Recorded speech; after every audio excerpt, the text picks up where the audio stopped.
thing I miss most about the Oliver plant, as I called it, because that's what the neighbors all called it when I was in grade school, was the people that I worked with. And starting with the service department, it was just like a big family. We had a picnic every year, once a year. And I remember Max's kids out there.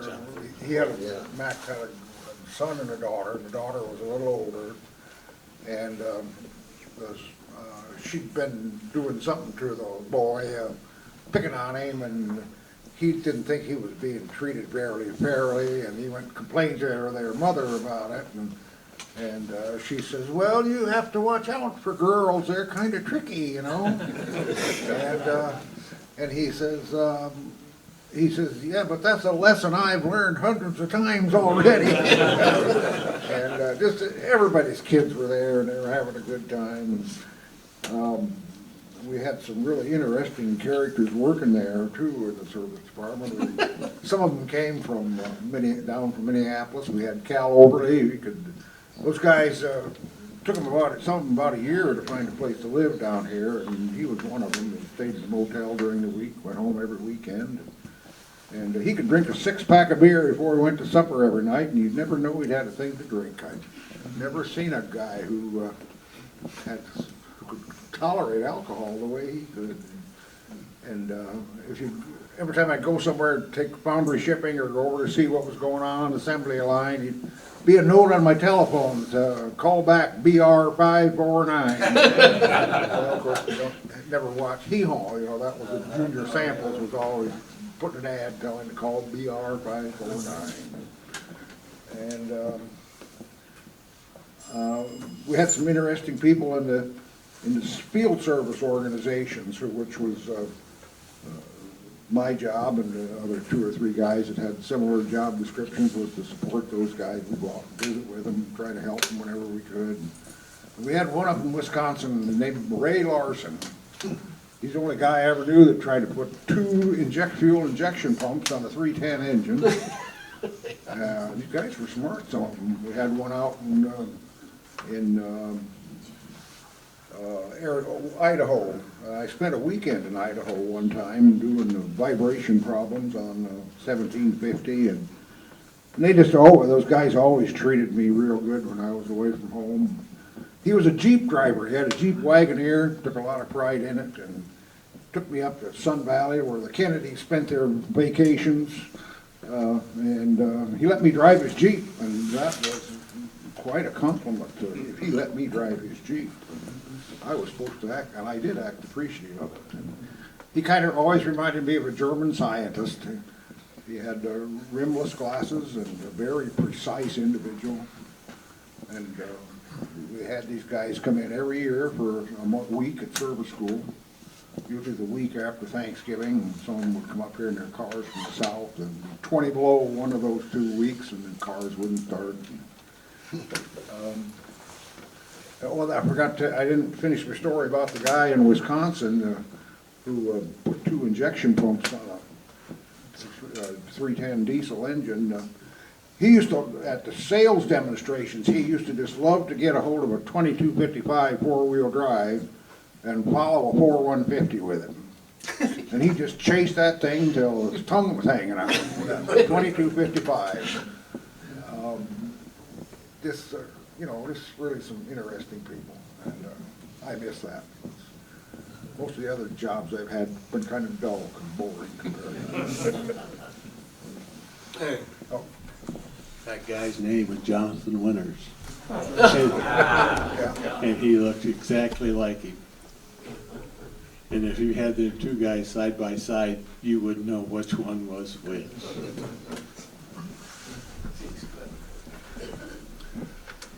Dean, do you have anything to add? I do, though. Go ahead, Max, you can Yeah. talk. Well, I got some stories, and I made a list. One of the things that I thought about, someone here said something about they should have had more tests on these tractors before you put them to the field. Well, we had a guy in our Chicago office, his name was Jim Wormley. He ended up being the president of our division, and real sharp. and you didn't fool with him, he'd just fire you, you know, so you got a little bit of a problem. Anyway, when he gets problem, calls into the Chicago office, he told the operator then, give them all to me, I'll take care of it. So the phone rang in my desk, and it was Gladys on the switchboard, and she says, it's Jim Wormley for you, and I thought, oh, Gladys, you better pray for me. And so he was on the phone, and he said, I just got a phone call from a lady that is really, really mad. She said her husband had talked her into buying a new tractor with air conditioning and pressurized cab and all this, so they wouldn't have to hire anybody to help them with their crops, that I could do it. She said, I agreed with that, okay. But you know what? We got that new tractor with air conditioning, and he got me to plowing out here.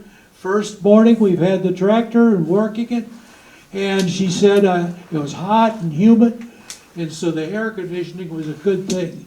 So she fired up the air conditioner, and she made a round with her plow and come back, and when the wheel on the outer side dropped in the furrow, all the water from that radiator came down, and she just had her hair fixed up for $15 hairdo. Came down and had dirt in it, had come in, and all over her. And she was mad when she talked to Mr. Wormley. And so he was mad when he talked to me. You got to get somebody out there right away, today. I told her it'd be fixed today. Well, we kind of knew what the problem was because we put together a kit, a piece of foam as long as the tray, and with this foam, why it was made such that the water, when it would slosh, it would just stay in the foam and go to the drain tube. And so that was the fix for it. And she called verbally a second time after lunch sometime, I don't know when, and he called me and he says, haven't you got that man out there yet to fix that tractor? And I said, well, he had a 3-hour drive, and so he should be there about any time. So that was one of those things that when they was designing that air conditioning system, they should think that should have thought about that tractor might not always be level, but they didn't. Somebody didn't anyway, and so that was a problem there. Another situation, maybe this is too long to tell you, but I guess I'll take my time and do it. I got a call from the chief engineer at that time, Robert Prunty. He says, we need you over to my office right away, okay? So I went over in the office, and this probably involved John as well. And he said that Moline shipped, I don't know, 100, 200 tractors of a new model to their distributor in South Africa. And these tractors are all overheating. And we looked into the files and we could not find any of the air-to-boil things to know what they expected. So Prunty said, I need to have somebody down there to run air-to-boil tests so that we can figure out what it's going to take to fix that. So he said I'd have to send 2 engineers because the hydraulics is overheating and the engine is overheating. But I can't spare them. We're working on this new tractor project, and I just can't spare them. He said, we've got a guy over there that worked for Minneapolis Moline. I know, and I think he knows all about this air-to-boil and could run these tests for me. Fellow that worked for me. And so I said, well, we'll call Les and have him come over and see if he'll go to South Africa. So he came over and explained the situation. He was aware of it because he'd had a number of calls on it himself. I think it was a 1050 maybe, was it Moline? I don't know what it was. Anyway, it was built at Lake Street. So anyway, Les headed to South Africa. He had to fly to London and then somewhere in the northern Africa somewhere to fuel up again. And the pilot says, well, you can get out if you want. They got food in there in the airport there, and stretch your legs. So he thought I'd do that. I got out and stretched my legs. They started walking to the terminal, and here were all these guys with automatic weapons standing where he was going to go. And he turned around and went back in the plane. He says, I knew this was going to be a tough trip. So they get down into South Africa, and this is a big distributor. They distributed Minneapolis Moline. They had the irrigation. They had, I think it was BMW cars, Zenith televisions. All this stuff was there. So they set him out in the shop, gave him a black mechanic to work with, and they was going to run these tractors with all their instruments. I don't know what it takes to run an air to boil, but all the instruments on this thing, and the whistle blew, and it was time for break in the morning. So it was hot in there, and so Les goes over to the Coke machine, and he gets 2 Cokes, 1 Coke for himself and 1 for the black mechanic. So as soon as you go over there and you give that there, the whistle blew again, and they were back to work. And the speaker up there says, "Well, Les Kudel, report to the general manager's office." And he thought, oh my goodness, what's the problem? So they went up with the foreman, went up with him where it was at, and said to him, he says, Mr. Kudel, you cannot buy these people food like that Coke or anything. They know where their place is, and it's not getting things from you, a white man. So he learned a lesson. But this was before that they fixed the blacks took over.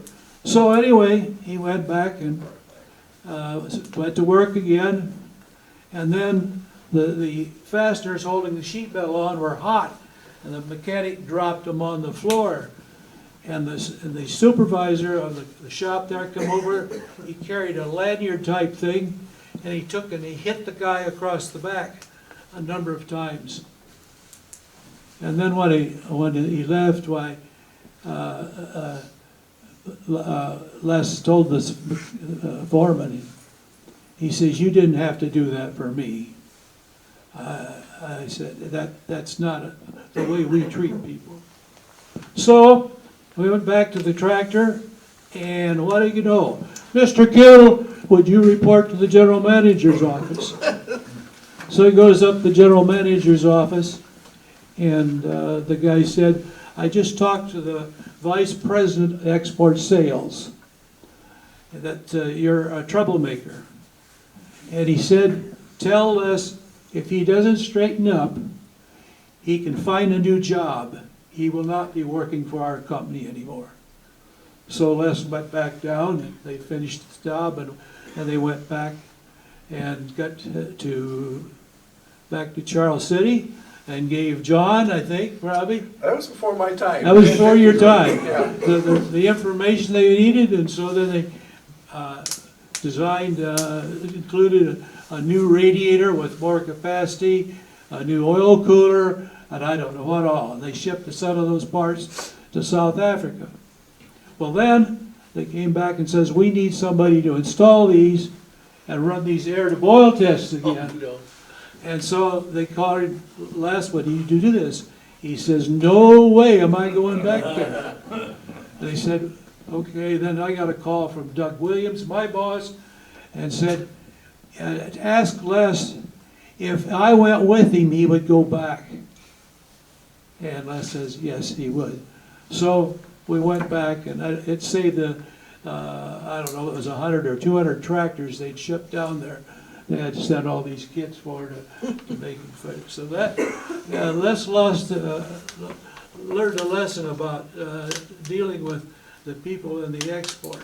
I've got one other little story. I got a bunch of them here, but but I think this one was kind of funny too. There was a farmer at, I think it was at Dune, Iowa, Dutchman. And he had an 1850 with a Perkins engine in it. And he swore up and down there was something wrong with it. Some kind of a problem, because the exhaust made a funny noise. So the guy from, service guy from Perkins went over there with me and Dwayne Starr, our service manager, and the manager and owner of the fuel injection place at Sioux City. And so we starts the tractor up, and sure enough, there was kind of, if it had been a 3208 cat, we'd have known that's the way it's supposed to be. But anyway, it made this noise. He says, that's the noise I'm talking about. Well, the guy from Perkins, or the CEV, I should say, he never saw a problem in his life with their products. And so he said to the farmer, he said, there's nothing wrong with that tractor. That's called an intermittent exhaust beat. And they all do that. And it's not a problem. Don't worry about it. And the old Dutch farmer said, well, I tell you what, I got another one over here in the barn that doesn't make that noise. Why don't you fix it then, if it's supposed to?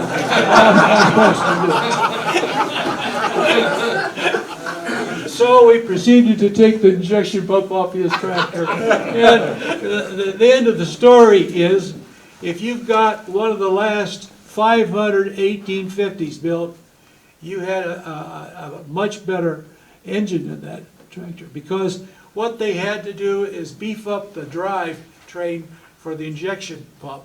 So, because it was taking and doing a little back and forth a little bit, and so forth. So that's one of the things they had on those last 500. Another thing that they had on those last 500 was they put the intake manifold on one side of the engine and the exhaust on the other side. Because we had problems with both on the outside. The thing was a full and full. There was a certified horsepower. It was certified at 92 horsepower, and after you run them a little way, it would be over 100. They were really that good.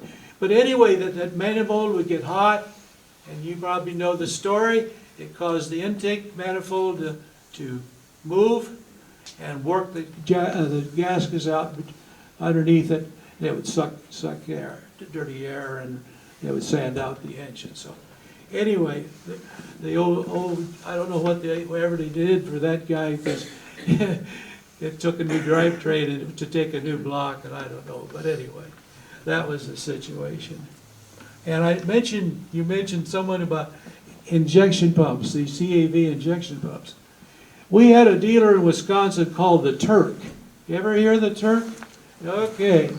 And what he did, there was a two-man operation and his wife. And they would buy 100, 200 tractors all off the line, and he had them leased to the Green Giant Company. And with this lease, you know, they would run them maybe, I don't know, 300, 400 hours, and then he would have a sale when they bring them back. He would sell these tractors pretty cheap. And anyway, he had some of these tractors where the injection pump, there was a plate there that he'd adjust the rollers on, and that would break and it would poke a hole in the side of the injection pump. And so he took a new injection pump to fix it. And so he'd order a new pump or have some, he finally had some on hand to take care of those. Because he probably had 2-3 dozen of those do that in that 200 tractors. So anyway, they fixed the injection pump, and then they sent it back to him. So here he's got on the shelf 20 injection pumps that he'll never use. Big inventory, $20,000. I don't know what it was, but it was a big inventory. And so I had to go out there with the Perkins service manager, Tom Stringer, and try to resolve this problem, because he had to send his only man to all the state of Wisconsin to change injection pumps. And he wanted his time for his man and the mileage and take those pumps back. He couldn't, he'd never use them. So Tom Stringer says, no, we're not taking any pumps back. That's part of the warranty. You've taken care of it. You've taken care of the customer. That's the important thing. And he said, I'm the customer. You're not taking care of me. And then he finally said, you son of a bitch, sir, you've got to do this. You've got to take it back. And I thought that was pretty good when he used his language like that. So anyway, he got his way. The injection pumps went back, and I think we supported him with some labor and everything. So he was happy. He was a good man. I got a whole bunch more, but I better not. Well, thanks, guys. As I said before in the opening, you know, the reason I invited a lot of these guys is every one of them I had an experience with. My career, and I don't want to go on a long career, but it started fresh out of college, 1974, thanks to this gentleman here. He hired me. I worked in the service department for a while. My service trainees is what they hired. There's 4 of us young guys they hired, and we were to be exposed to all facets of the company in engineering, service department, sales, all that. We'd get shipped all over. Nebraska test, but and then one of my first jobs was teaching this service school on the Perkins engines when it came out in the 2105s. Daryl Hackbarth and I shared that responsibility, and then Daddy O'Hanlon. yeah, and then I was moved into working. I had the honor to work with Ray in the technical service department.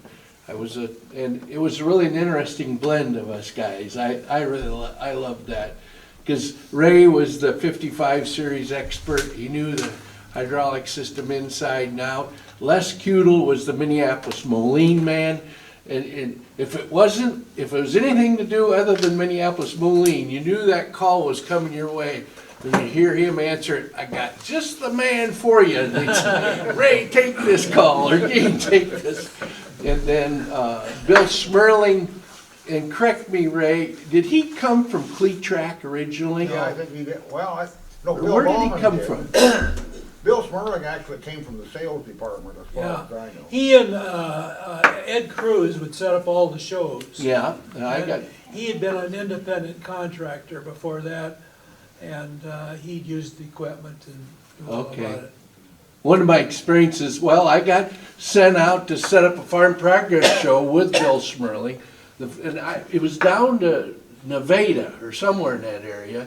And I remember that like it was yesterday. There said a lath drove in the ground, and it said WFE on it. And that we set up the whole site. We were there for 3 weeks before that. But then one of my most embarrassing moments, and I'm sure that got back to the home office.